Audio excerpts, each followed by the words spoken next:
very happy to be with you all, and thank you for inviting us and giving us a chance to share a little bit about what we're doing, why we're doing it, and actually where the value lies. So very quickly, who Mirriad is and what we do.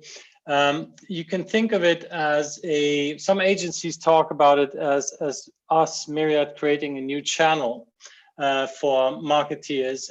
And what we actually do is we insert brands and messaging and products into finished content. In other words, once a television series is produced, a movie is produced, whatever, you get the point. Could be influencer content. Basically, we ingest that, we place a brand into it in a way that the human eye would never ever realize that this has been done digitally and artificially. And that opens, of course, when you think about it, a whole canvas of opportunities for brands to basically create relationships in content with the viewers, right? And of course, very important in the era of streaming.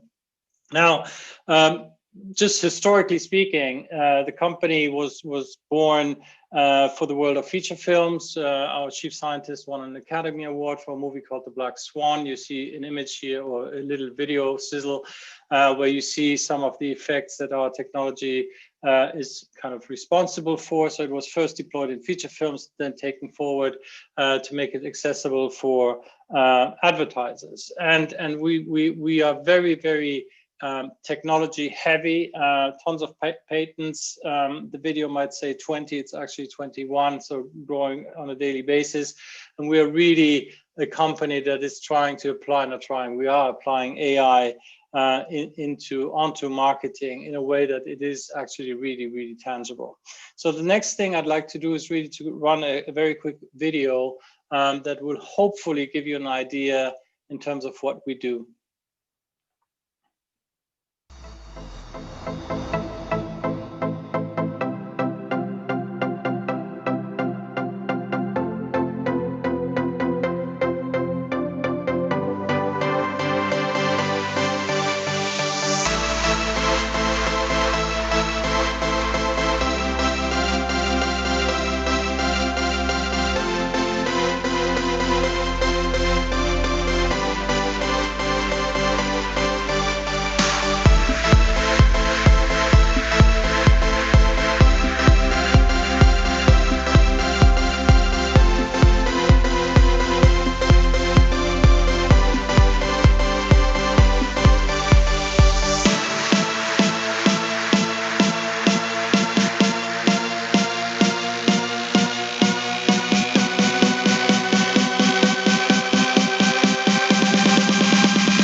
Okay, I hope that was clear.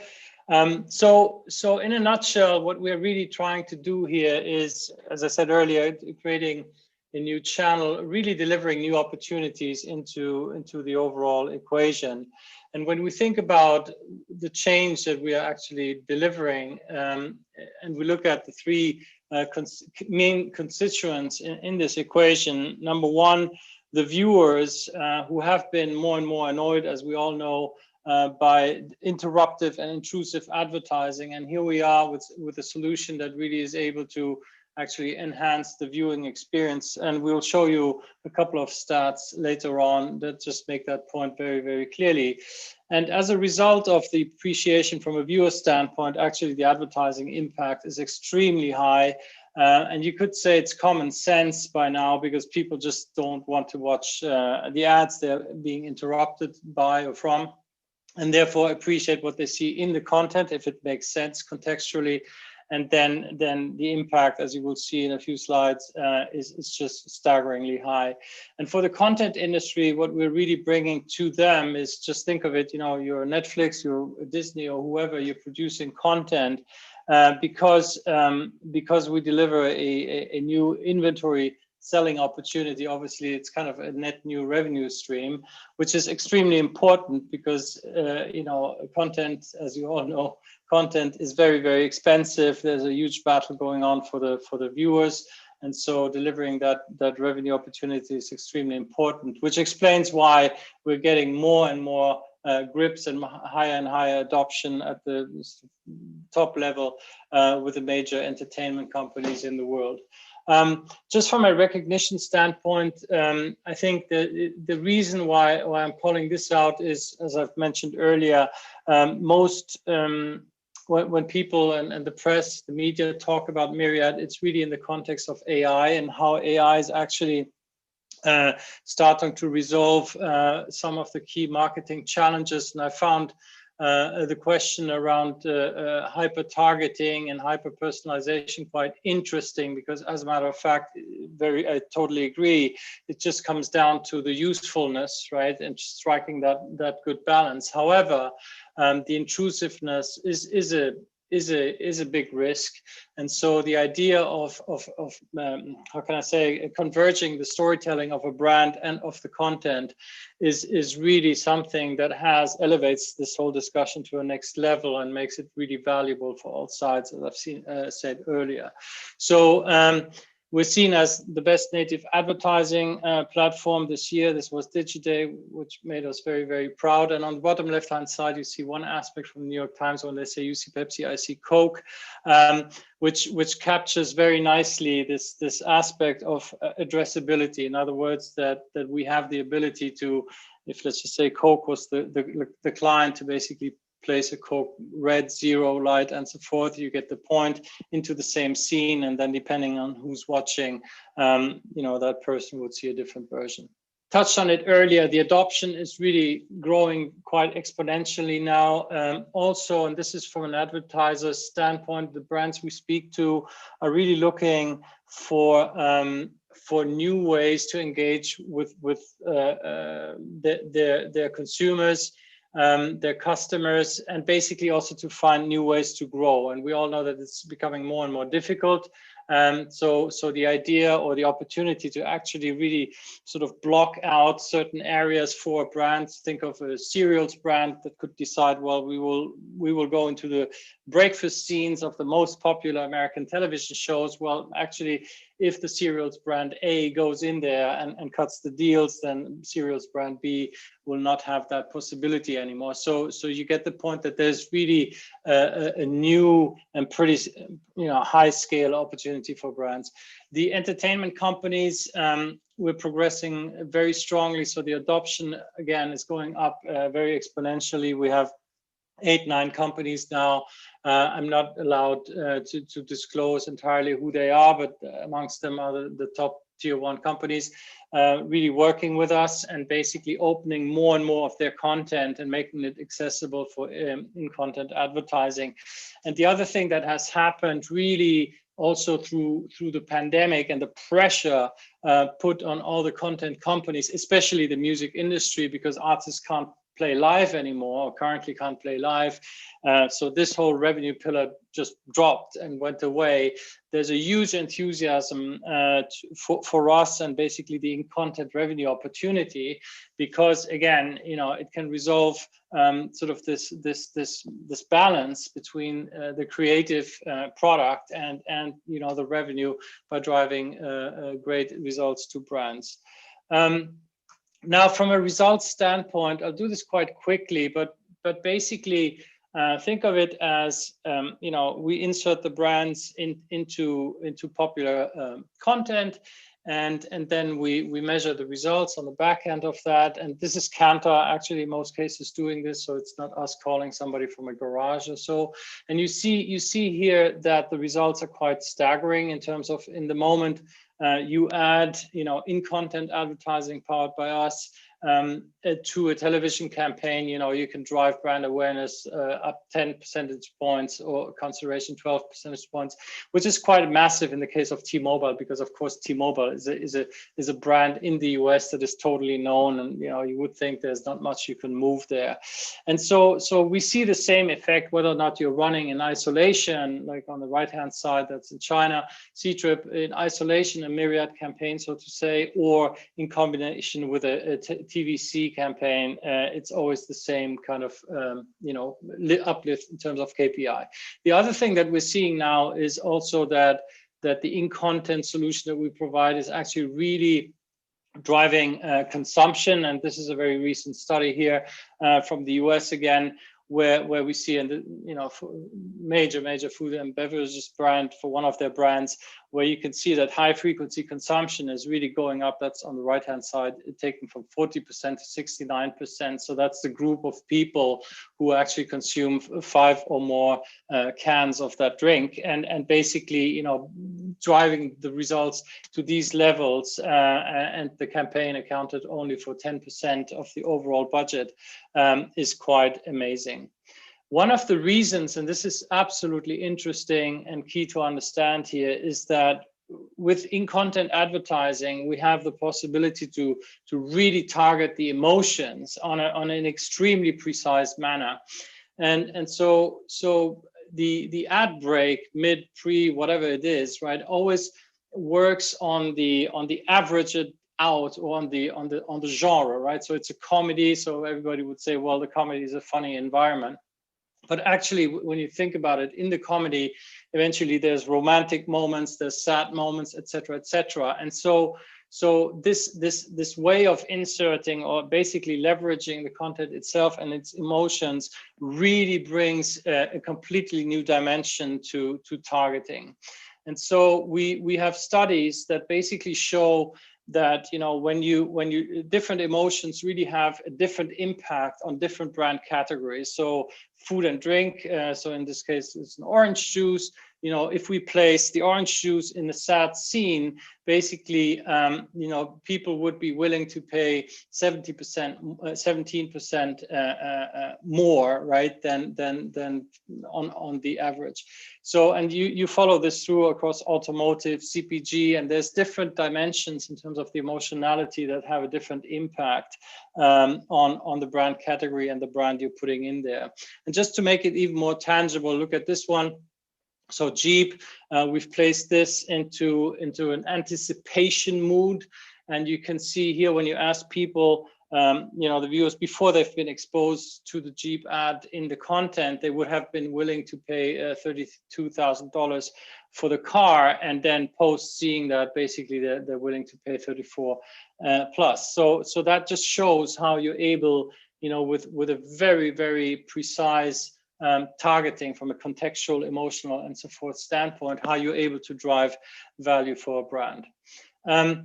It all sums up, and this is for us is the absolutely holy grail, and I guess for any brand as well, is really to do something that is not intrusive, that is not annoying, but in contrary is actually able to enhance the content. And these are the averages when Kantar researches the reactions of viewers when they're exposed to the in-content ads. 90% who play back that they like the format, 91 say it's natural fit or it actually enhances the content. And then when you actually ask the very sort of provocative question, do you prefer this over a television commercial, there's a 6x preference. Very quickly, how our platform works. Basically, we ingest from any source. You could be a broadcaster, you could be a video platform, doesn't really matter. You finished your the content, the video, you throw it our way via API or other means, and basically then our machines run through it and will identify, and I like to talk about it in two levels. Layer one is really the identification of the the placement possibility, which is just the physical identification, and then turning the possibility into an opportunity is where really the more the contextual analysis, the emotional analysis, and so forth comes to play.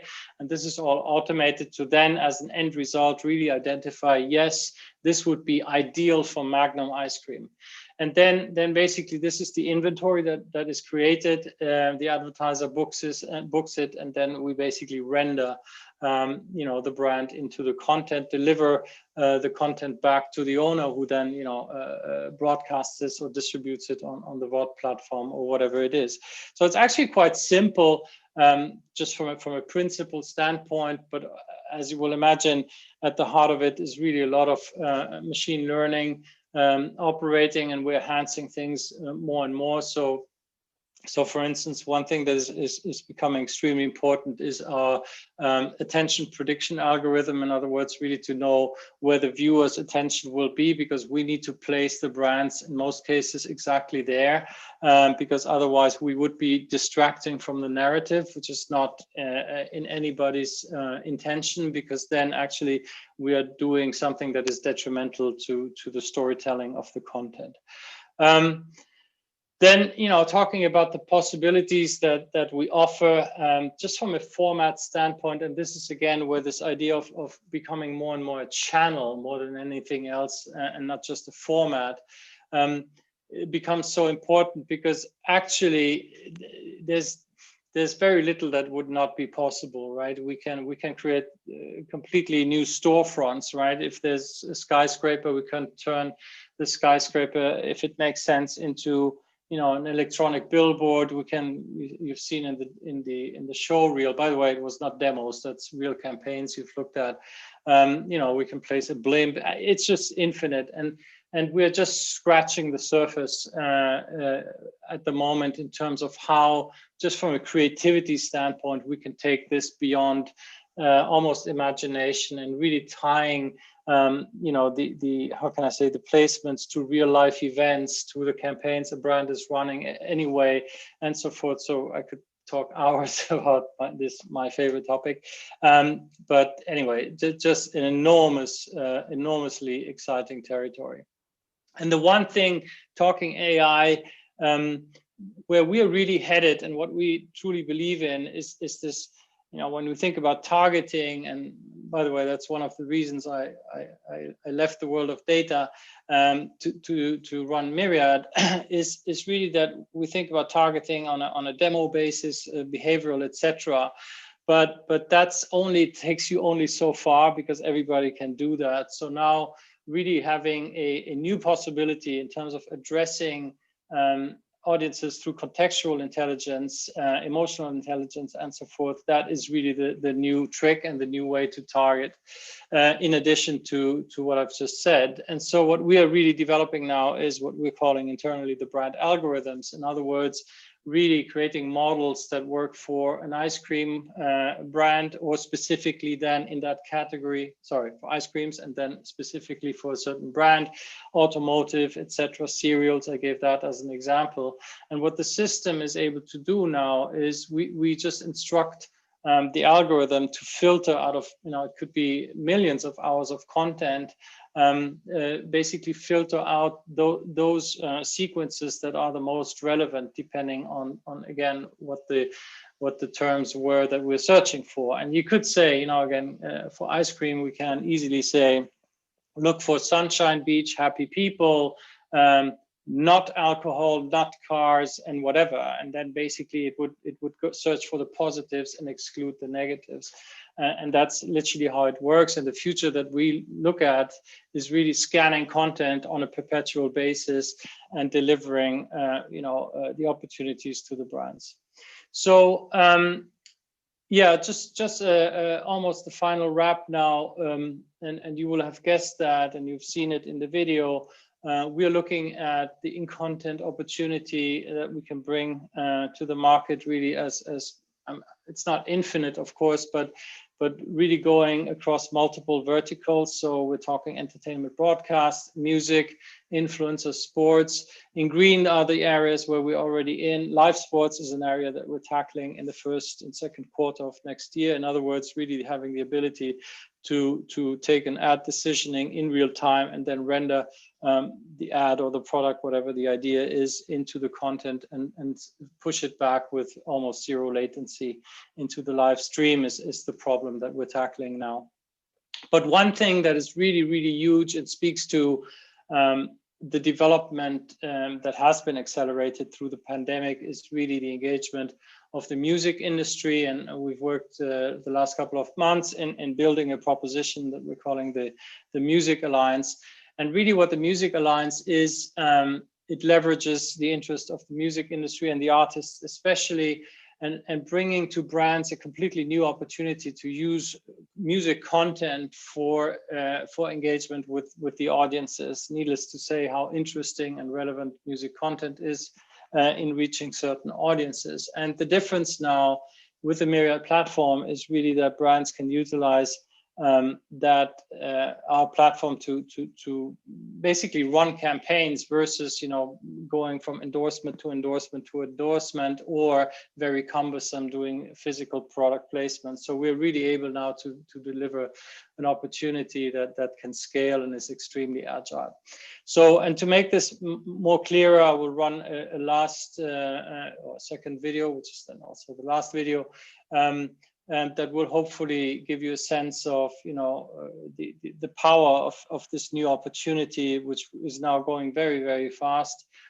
Within weeks, we have built a roster of thousands of artists and counting, I should say, with basically the entire music industry really being behind it, especially also the artist managers who are trying to find new revenue opportunities for the artists that they manage. And so, yeah, it's a huge portfolio that we can offer, from top tier artists, you pick a name, we probably say yes, to the young and upcoming, which we believe is also extremely important for brand building, for credibility purposes, and so forth. So I will run this next video now.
All right, that was it. So let me just take a look. Thank you very much.